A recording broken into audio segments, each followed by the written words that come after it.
Good morning, I'm Taylor Wilson, and today is Saturday, June 7th, 2025. This is The Excerpt. Today, the latest on Kilmar Abrego Garcia's return to the country and the charges he faces, plus how advocates call out the Trump administration over some of its moves ahead of Pride Month, and new executive orders have to do with the future of flying cars. Kilmar Abrego Garcia has been returned to the U.S. The man mistakenly deported from Maryland to El Salvador by the Trump administration will now face criminal charges of transporting illegal immigrants within the U.S. The grand jury found that over the past 9 years, Abrego Garcia has played a significant role in an alien smuggling ring. That's Attorney General Pam Bondi. If convicted, Abrego Garcia would be deported to El Salvador after serving his sentence, according to Bondi. The Trump administration has said Abrego Garcia was a member of the MS-13 gang, which his lawyers deny. Trump said the Justice Department made a decision, quote, to bring him back, show everybody how horrible this guy is, unquote. Salvadoran President Nayib Bukele said on social media he sent Abrego Garcia to the U.S. at the Trump administration's request. His explanation came after the administration spent weeks telling judges it could not compel Abrego Garcia's return. His attorney, Simon Sandoval-Moshenberg, said the government disappeared Kilmar to a foreign prison in violation of a court order. And he said that now, after months of delay and secrecy, they're bringing him back not to correct their error, but to prosecute him. You can read more with the link in today's show notes. With Pride Month in full swing, LGBTQ+ advocates see some of President Trump's actions as bullying. I spoke with USA Today White House correspondent Swapna Venugopal Ramaswamy for more. Swapna, always a pleasure having you stop by. How are you today? Very good. Thank you, Taylor, for having me. This is Pride Month, but the Education Department has billed it Title IX Month. Why are advocates upset about this? So on his first day in office, President Trump signed an executive order directing federal agencies to recognize only two genders, male and female. So earlier this month, the Education Department announced that it was recognizing June as a Title IX month to mark the 53rd anniversary of it becoming a law. And Title IX prohibits discrimination on the basis of sex in any educational setting that receives federal funding. So now the Biden administration rule, which extended existing protections on the basis of sex to include gender identity, is seen as failing to protect women, which they say was the true purpose of Title IX. Advocates are concerned about a number of other Trump administration actions during Pride Month. Let's talk about this move to take away Harvey Milk's name from a Navy ship. Just remind us, Swapna, who Harvey Milk was and how the administration is handling this. So Harvey Milk was one of the first openly gay elected officials in the U.S., having won a seat on the San Francisco Board of Supervisors in 1977. He was a civil rights activist and also a Navy veteran who was pushed out of the Navy in the mid-1950s due to his sexual orientation. So earlier this month, Defense Secretary Pete Hegseth directed the U.S. Navy to rename an oil tanker that was named after him. And a Pentagon spokesperson told USA Today that Hegseth just wants all the names on Department of Defense assets to reflect the president's priorities. Well, we know gender-affirming care has been in and out of the news for years. What is the FBI doing as it pertains to looking for tipsters on this front? So earlier this month, the FBI posted on X asking people for tips on providers who offer gender-affirming care to minors. And they asked for tips on hospitals, clinics, practitioners performing these surgical procedures on children. And this, of course, reflects Trump's January executive order, which directs federal agencies to take action against hospitals that continue to provide such care, including puberty blockers and hormone therapy.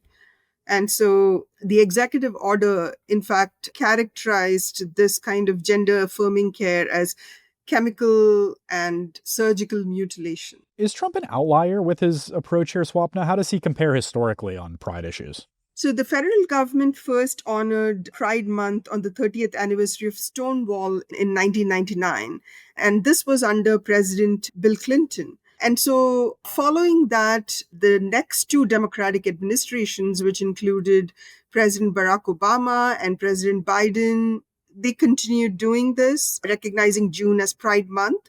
But when you look at the Republican administrations of Presidents George W. Bush or the first term of President Trump, they did not recognize June as Pride Month. So it's basically been along party lines so far.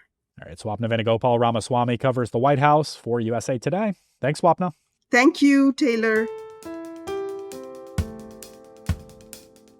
The Department of Government Efficiency does not have to turn over records and answer questions about its operations for now. That's what the Supreme Court said yesterday, intervening in a dispute between the Trump administration and a watchdog group over DOJ's role in slashing federal jobs and remaking the federal government. In a brief unsigned order, the majority said separation of powers concerns counsel, judicial deference, and restraint when directing the executive branch to hand over internal communications. And a divided Supreme Court yesterday said DOJ can have complete access to the data of millions of Americans kept by the Social Security Administration. The court paused a judge's order blocking DOJ from immediately getting broad access to the data, which includes Social Security numbers, medical and mental health information, tax return information, and citizenship records. President Trump's newest executive orders aim to speed the development of new age technology, including high-speed flights and flying cars. My colleague Dana Taylor spoke with USA Today White House correspondent Francesca Chambers to learn more. Francesca, thanks for hopping on. Thanks so much for having me. As part of President Trump's move here, he directed the FAA to allow manufacturers to begin testing flying cars. Let's start with that headline-grabbing decision. Yeah, so I wouldn't necessarily expect that you're going to be able to get a flying car anytime soon. They'll still be quite expensive. However, this is something that the administration says that they are doing to try and speed that up and accelerate that timeline. The administration saying in a call with reporters that they're very concerned that the United States, that once had been a leader in aviation, is falling behind. He also directed the FAA to tackle commercial operations that retailers like Amazon have said are crucial to scaling drone deliveries and also for delivering medical supplies in hard-to-reach places. How else did he approach drones in this order? In a series of executive orders that looked at those drone deliveries as well as things like hypersonic flight, the president also established a task force that is set to review and propose solutions to threats to America's airspace from personal unmanned aircraft. And he also asked his administration to step up enforcement of civil and criminal laws against drone operators. Now, that could be drone operators who endanger the public or violate airspace restrictions.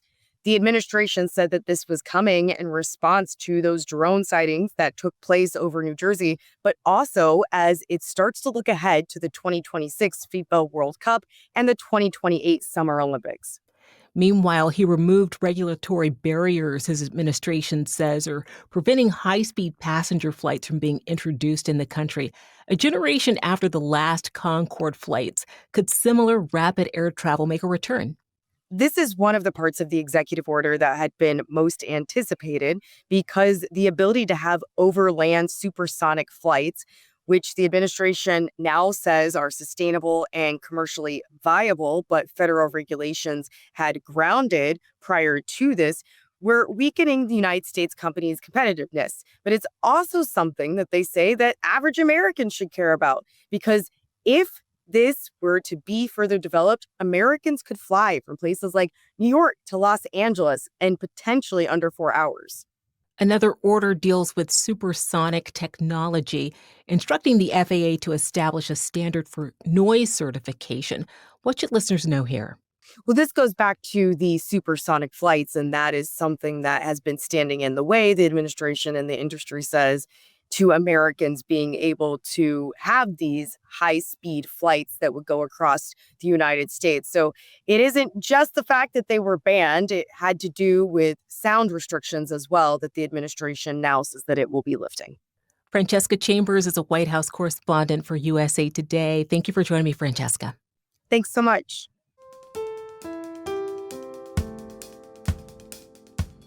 Non-alcoholic beer is on track to become the world's second largest beer category.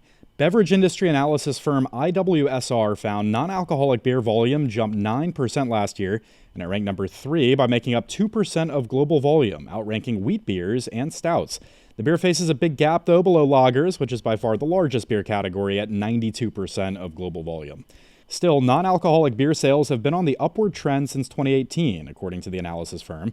Between 2019 and 2024, non-alcoholic beer volume in the U.S. grew 175%, moving the country's ranking from the category's 6th largest market to 3rd largest.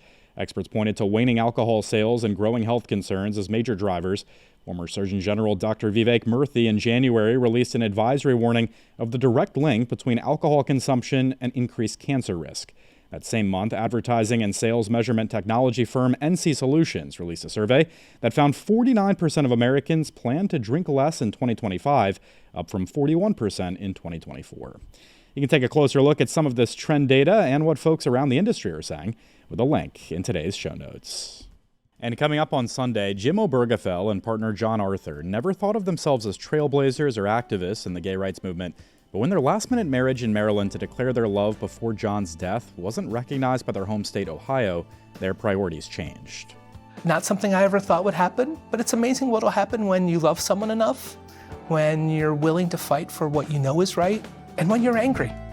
Tune in for a moving conversation led by my colleague, national reporter Zach Wichter, with Jim Obergefell, the lead plaintiff on the Supreme Court case that paved the way for nationwide gay marriage.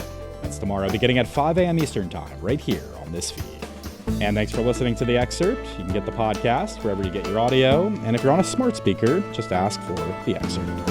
I'm Taylor Wilson. I'll be back Monday with more of The Excerpt from USA Today.